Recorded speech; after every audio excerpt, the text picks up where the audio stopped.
Welcome to the Maxine Greene Institute Salon series.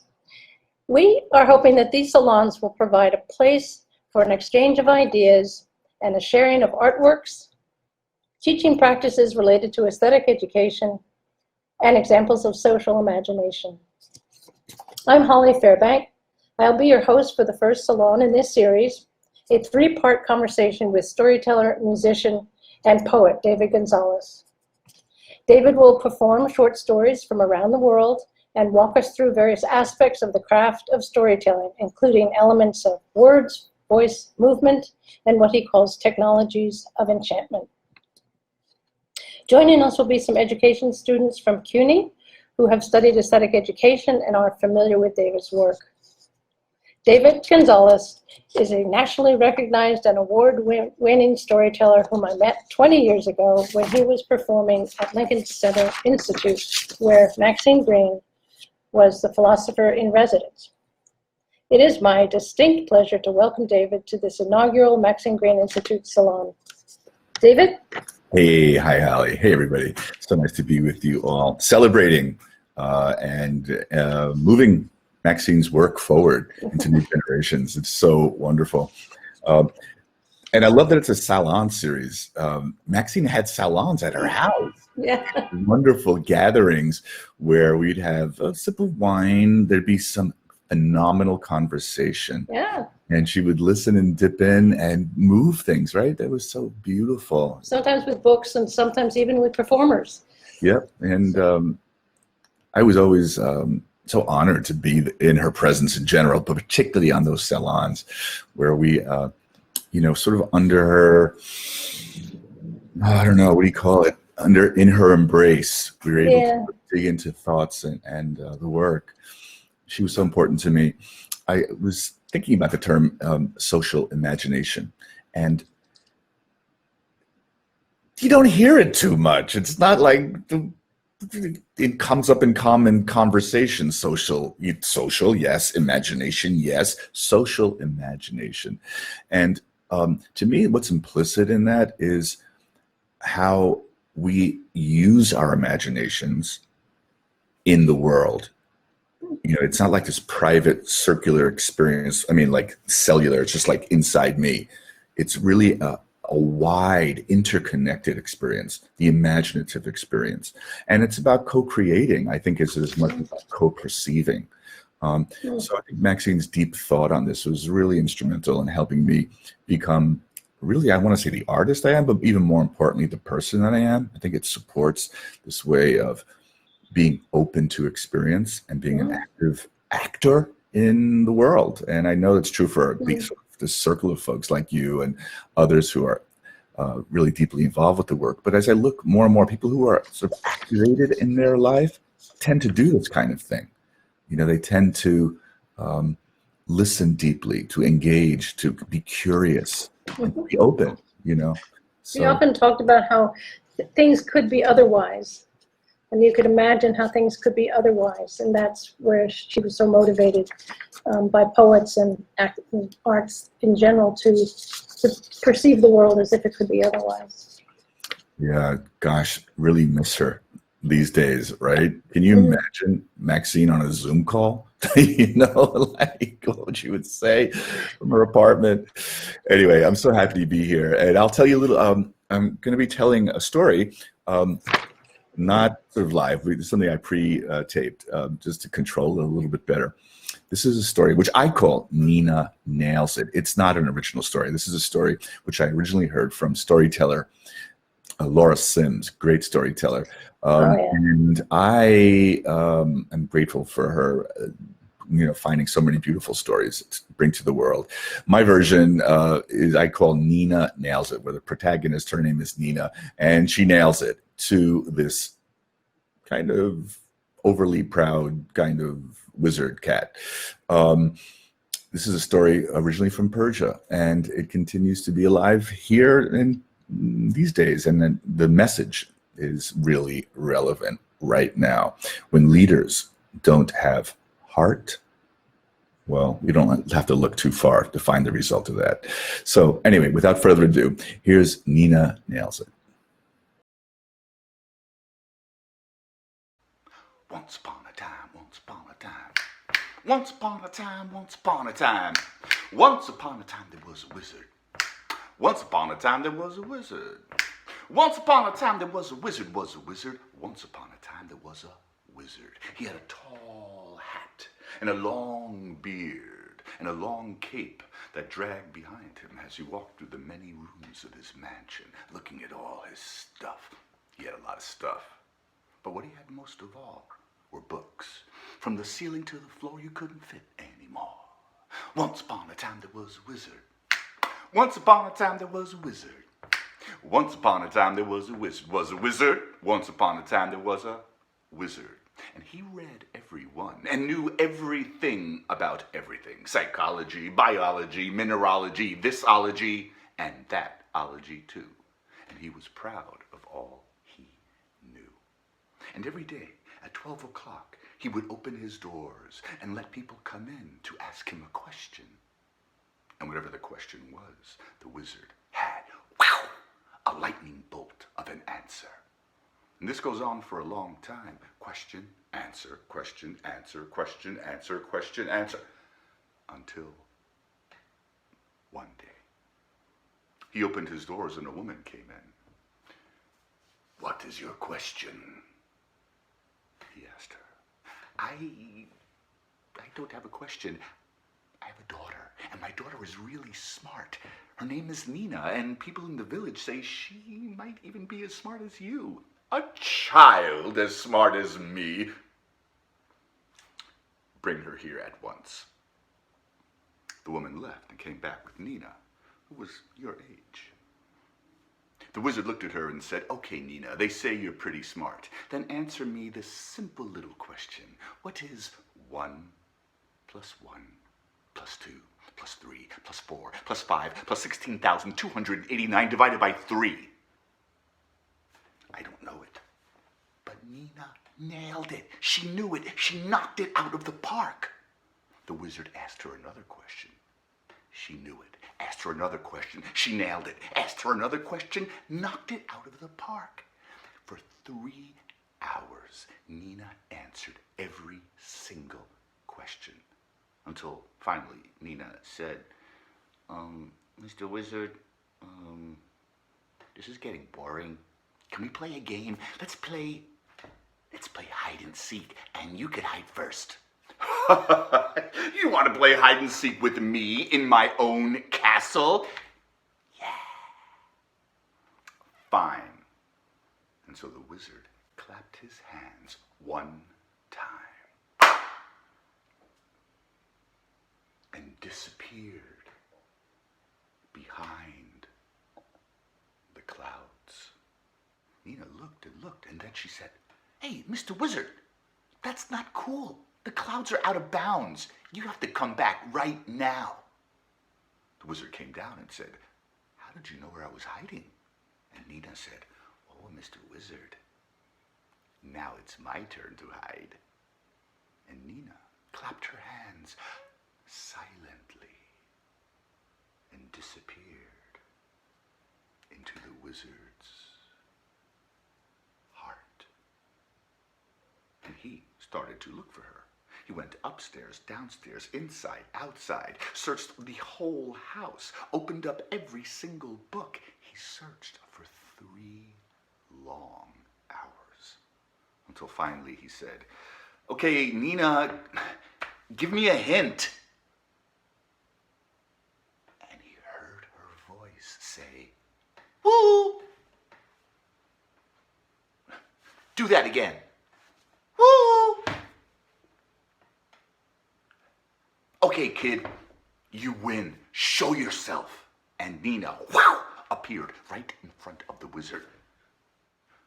Where were you hiding?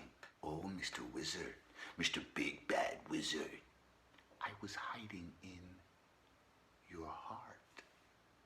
And if you don't know where your heart is, if you can't find your heart, then what's the use of all this stuff?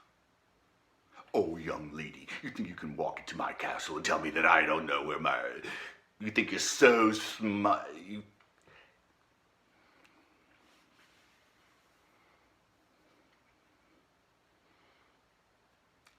like you. Nina taught him a lesson. You can have all the stuff in the world, all the things in the world, all the books in the world. But if you don't have your heart, what's it worth? She taught him where his heart was. And ever since that day, the wizard invited kids to come in and play and dance and sing and twirl and shout and do all the things little people like to do. And he started to play too. And that's when he started to have fun. And that's when he started to find his heart. And that's when he started to live. Seriously. That's when he started to live happily. Ever. After. Once upon a time there was a wizard. Once upon a time there was a wizard. Once upon a time there was a wizard, was a wizard. Once upon a time there was a wizard.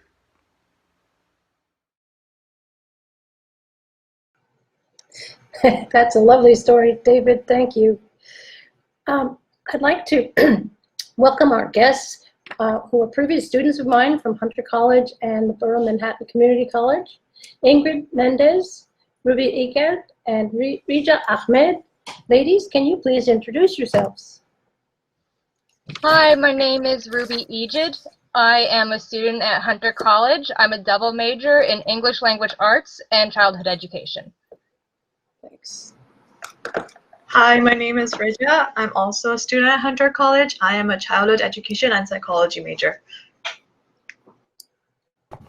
Hello, everybody. My name is Ingrid Mendez. I just recently graduated from Borough Manhattan Community College, transferring to City College with the major of bilingual education. Great. Nice to see you ladies again.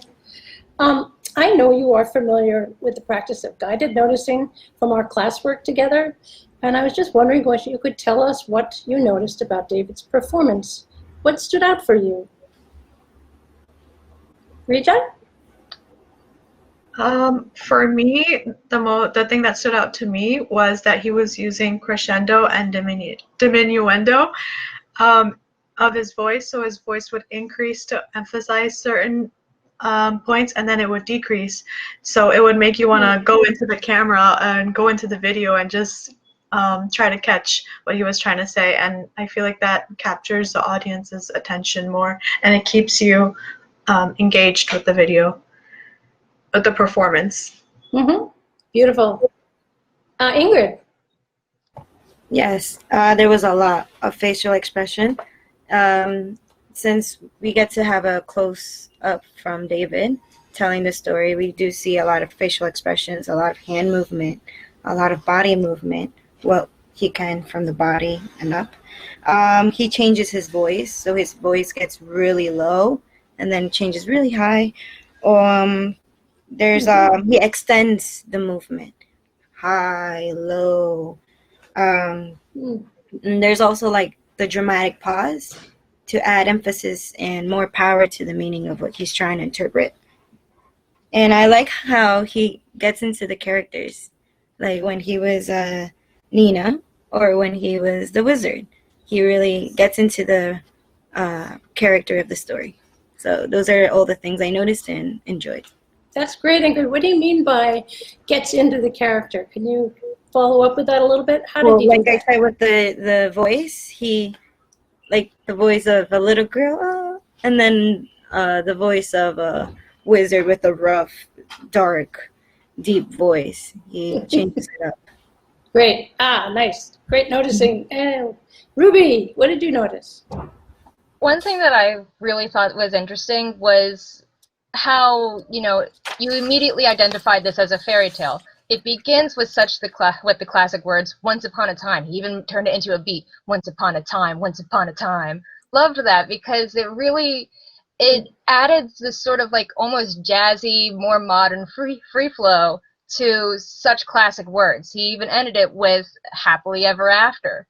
But in between that, the words were so accessible and so relatable. I'm sure we could all think of stories where we ourselves were playing a game, tag, hide and seek, whatever. And we said, that's not fair. That's out of bounds. So it was very interesting to me that this was such a classic fairy tale just in the way that it began and ended, but the beat and the rhythm of it and the dialogue between the characters was just so modern and immediately relatable. That's great. Well, I think that David would love to work with each one of you a little bit to explore some of those ideas of movement, gesture, voice, and words. So, David. Hey, thank you for that. Just beaming hearing your guided noticing. So it makes me just so happy to have your minds on this. And yeah, so when I teach what I do, I have a word, and it's called confluence. The confluence model, if you want to get the $10 version of it. And confluence is this beautiful concept where two rivers, the point where two rivers join. It's the point of confluence. They're flowing together. Fluidity, confluence. They're going together. And I once was in this amazing park in West Virginia where three rivers joined together. It was amazing. And in my way of thinking, in this sort of the performative aspect of teaching storytelling, I actually think there are four rivers. And it's the voice, words, movement, and imagination. And every storyteller kind of works at that point of confluence. We're all using words, we're all changing our voice, we're all using movement, we're all engaged in imaginative play, but to varying degrees. And each of us has our own profile. Just when you think about yourself, do you move a lot when you tell stories? Or are you thinking like words, words, words, words, words? Or is it really important to get the feelings out with your voice? So let's just play a little bit together. You at home and us here on this virtual studio. So we start with Ruby, and we'll begin with words. And then when I'm with kids, I say, with no words, your story would sound like, words give us specificity. And so here's a couple of quick little activities. And of course, feel free to take any of these things and run with them in your own way. The mind works through associations in language. So Ruby, I'm going to give you a prompt word. Then I'm going to have this imaginative 10-second timer on my watch. And I'll give you a 3, 2, and where's my clock? There we go. 3, 2, where is it? 2, 1, and then you'll stop. And what I want you to do is freely associate whatever words my prompt triggers in you. For example, if I said green, you might say shirt, blouse, money, da-da-da, like that. Just free associate. And we'll do that a few times just to kind of open up what I call the play space of language. Ready? All right, so sounds good. Jump in. And if it doesn't make sense to anybody out here, we know it's making sense to you, even though we might have to examine what that is, but we won't. All right, just let it roll. All right, here we go. All right. So yeah, let's start with some colors. So blue. Ready, set, go. Blue, mask, sterile, gloves, ocean, sky, the world. 3, color, love, 2, sadness, 1. emotion. All right, good. All right, beautiful. Let's go with another color. Red. Ready, set, go. Fury, anger, love, passion. My mom. Books, dolls, enjoyment, friends, fun, fire, embers. 2, Ruby. 1. Ruby, for example. For Okay. example. Awesome. You're really good at this. Okay, let's open it up a little bit. What if I say something like snowstorm? Ready, set, go. Oh boy. Blizzards, snow, snowmen, building a snowfa, playing with friends, shoveling, aching, sweating, taking off the jacket, pushing forward, sledding, skiing, 3, 2, skating. 1. Beautiful. Okay, round of applause there. And it's funny how that happens because I could hear you because it was shoveling, pushing, And you start to see it visually, and when it happens, you bring us into that image. Another little thing I would say is that those prompts, it's like we just started, when I work with especially young people, start very simple, things that are really grounded, and then get more abstract, maybe more into feelings, or I might even say different people's names and what do you associate. And you could open that up in all kinds of ways. But language, this playing with language, is a real central part of being a storyteller. It's the joy of creation through language. So here's another quick one, a little game called Sentence Train. We'll build a sentence one word at a time. I'll give you the first word. You give me the second word. And at one point, one of us will say, period.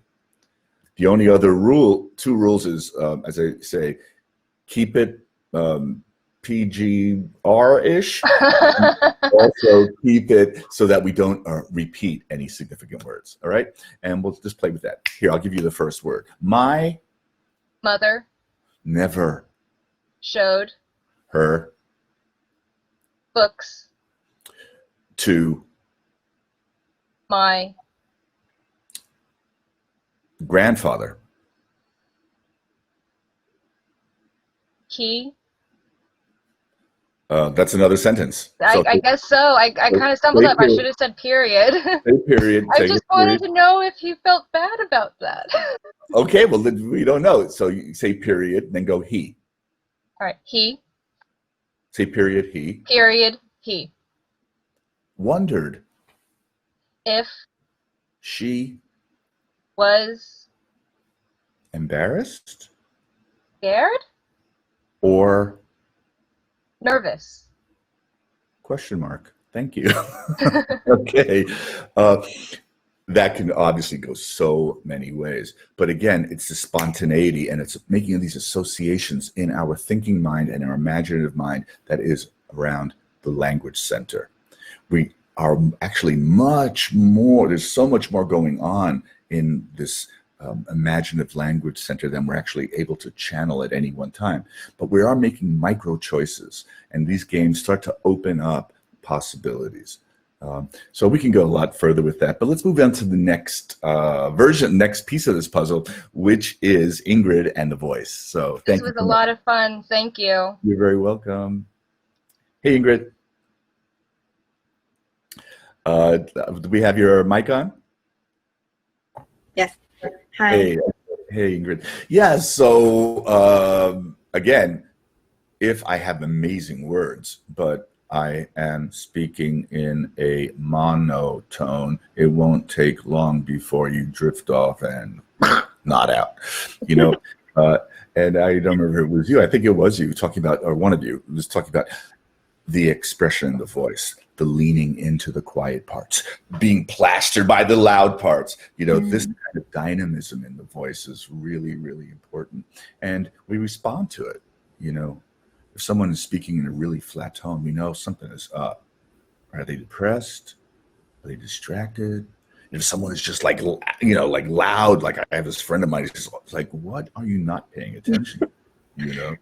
Yeah. And so there's a lot of information in how we use our voice. The voice carries, I sometimes say the voice is like the soundtrack of the story. You know, it's all the emotion. So it's just a little game we'll play. First of all, bear with me. Let's just take a big yawn together. I know this is crazy, but ready? Big inhale. Yeah. One more time. Let me hear you do it. Yeah. Oh, yeah. And it's like the voice is an instrument. The body is the instrument of the sounding voice, right? So a lot of playfulness in opening it. But then again, we're just kind of racing through here. A quick little game we could do is like, say we take the alphabet, right? Okay. Very simply, let's just whisper the alphabet until I clap my hands. Ready, set, go. A, B. Join me. D, E, F, G. Stop. Okay, good. Now do it as if you're telling someone a secret. Ready, set, go.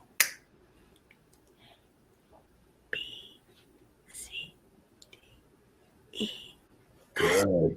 Good. Okay. Now, what if you see a kid crossing the road and there's a car coming? Start with G. Like you want to warn the kid.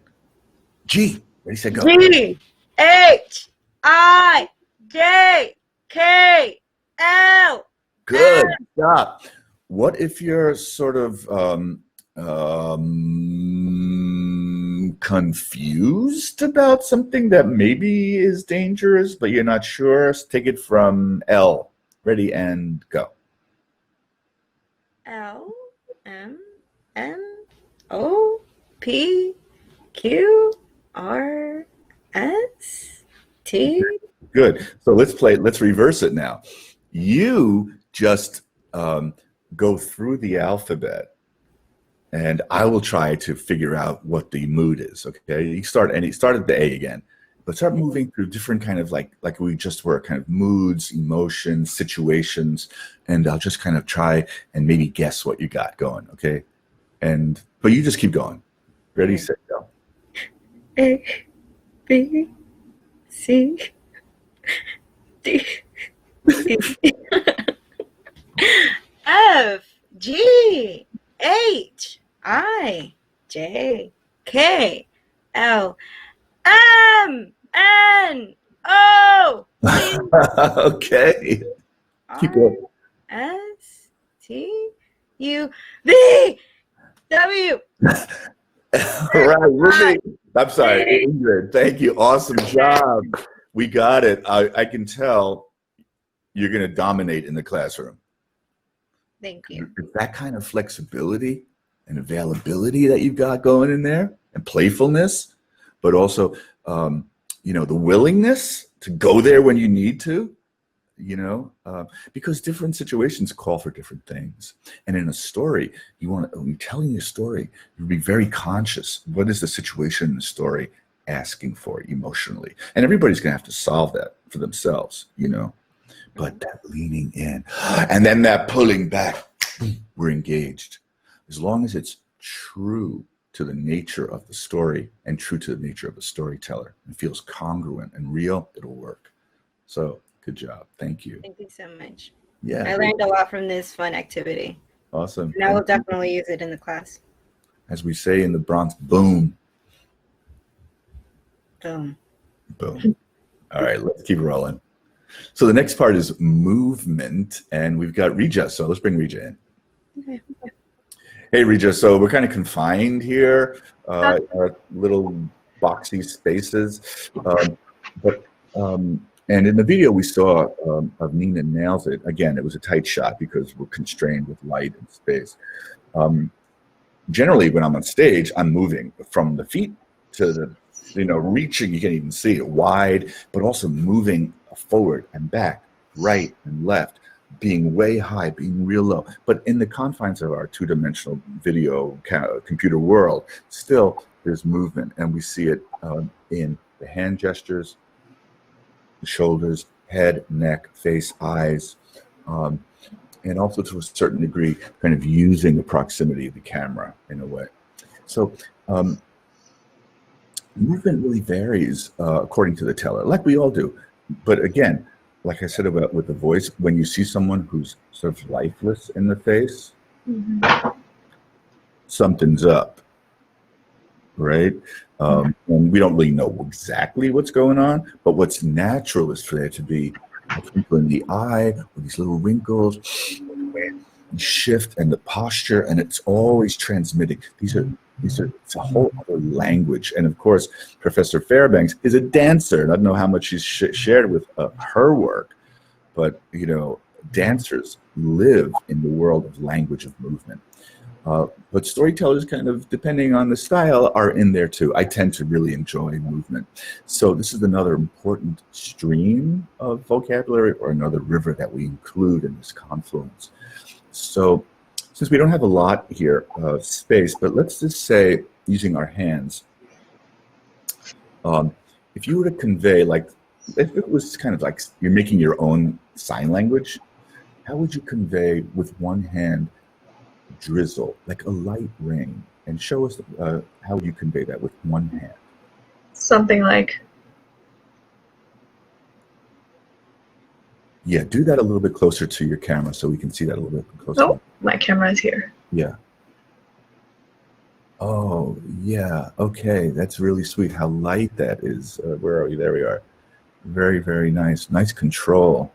What if it sort of like it's a stronger rain and there's wind? It's like a gusting wind with strong rain. One hand. One hand, okay. Just How about two hands? fast, up and down.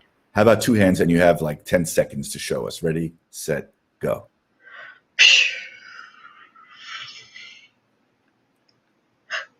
Yeah, you know, yeah. What a big contrast from we're already there. But also, I love that you can't help but like say. Yeah, I know. I was always supposed to use my hands. One of the things I do when I teach this work is really make the effort to separate these modalities so you can really focus. But sometimes it's really like artificial because the rain has the sound. But let's now say with one hand, what would be like a gentle stream, you know, like a slowly moving gentle stream. The water has accumulated, it's going down, not furious, but kind of a gentle stream. One hand. Okay. And go.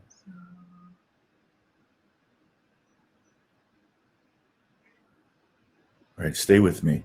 It gets steeper, so it gets faster. Okay, stay in the camera zone. All right, and faster and steeper. Yes. Okay. Good. Excellent. It goes What about tornado? tornado. Okay. One hand? One hand. Okay. Okay, awesome. How about if you had to use two hands? Two hands. Okay, let's see. Okay, awesome. Pause.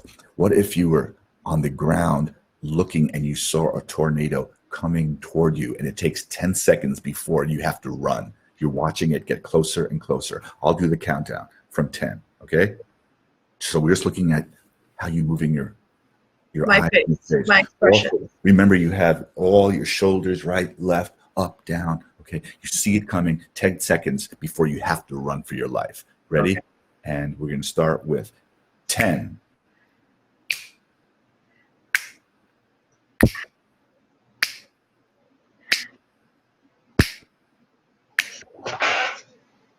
Yes. Okay. Nice. The breath as a movement, the eyes pulled back, right? And brought us into that world. Okay. Let's flip that around. What if you had 10 seconds to like, there's a beautiful flower on the ground, but there's a bug you have never seen before. And you just kind of lean in with curiosity in 10 seconds and go. 10.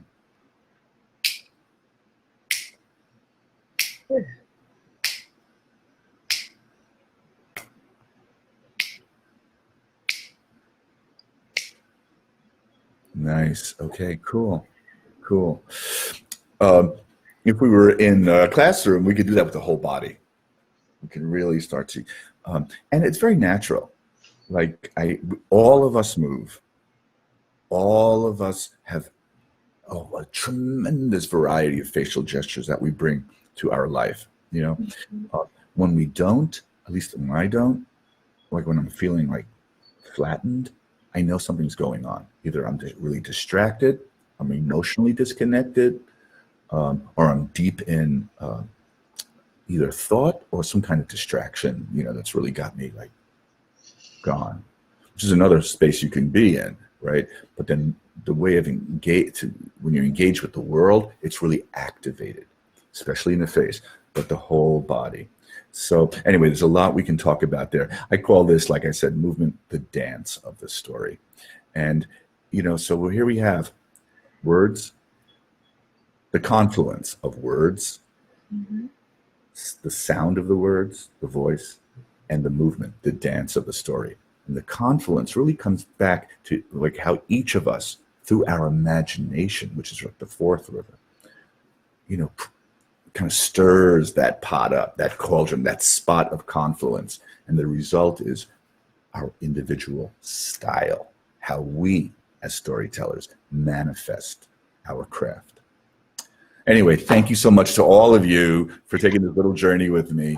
And it's fantastic to be working with you because you're teachers in training, and that you can bring this really, in a way, to the theater of the classroom.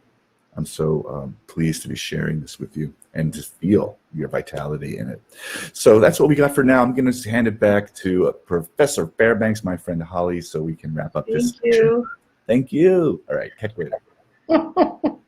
Oh, that was wonderful. It's great to see you teaching, David, and it's wonderful to see these expert young teachers taking it on and owning it. As Maxine said at one point about your performance, that you're by means of her imagination, she can make it your own, but it starts with your imagination making it possible. So that's just an extraordinary gift you have, and you've shared with us some of the techniques. I wanted to share also with you from Maxine's book, Releasing the Imagination. She says, it may be the recovery of imagination that lessens the social paralysis we see around us and restores the sense that something can be done in the name of what is decent and humane. So that's Maxine's voice for today. I want to thank everybody, David in particular, and the students, Ingrid, Rija, and Ruby, for joining us in this second of a three-part series. I hope that you will be joining us for the third part coming up, when David will be sharing with us what he calls the technologies of enchantment. Thanks for joining us.